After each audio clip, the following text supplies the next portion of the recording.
Être bénévole, donner de soi pour aider les autres peut être une activité à temps plein qui nécessite de l'empathie et un véritable partage émotionnel envers l'autre.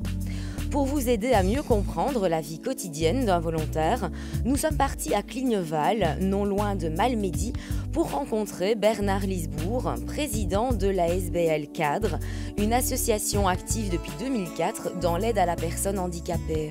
Ce dernier nous présente leur projet. On va créer un centre de développement sous forme de ferme pédagogique avec différents ateliers comme le verger dans lequel nous nous trouvons. Il y aura aussi un grand potager, les animaux de la basse-cour, un rucher qui est déjà installé, il a été inauguré samedi passé.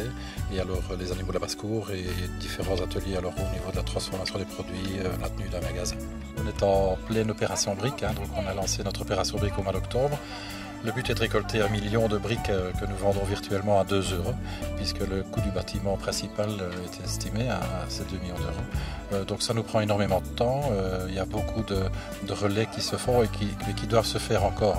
L'ASBL compte aujourd'hui près de 200 volontaires dont la principale richesse est le panel de corps de métier qu'elle possède.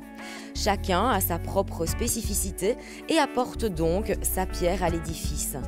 Mais concrètement, comment se passe la vie quotidienne d'un volontaire? Je suis en même temps le président de l'ASBL, mais je veux aussi être le premier bénévole. Et donc, effectivement, j'ai toujours une activité professionnelle qui me permet de vivre, tout simplement.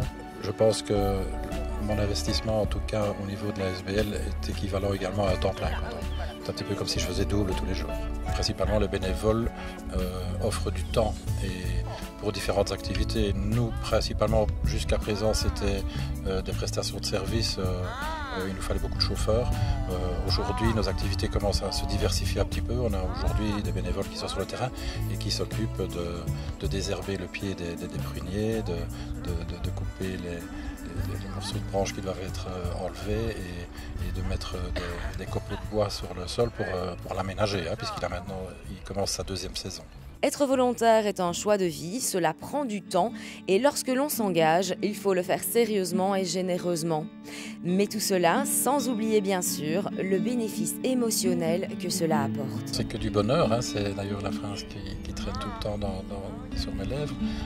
Oui, c'est quand on voit vraiment que l'investissement en temps qu'on a offert a vraiment servi à quelque chose et a rendu en tout cas le sourire ou l'épanouissement à d'autres personnes. Dans notre cas, c'est principalement ça.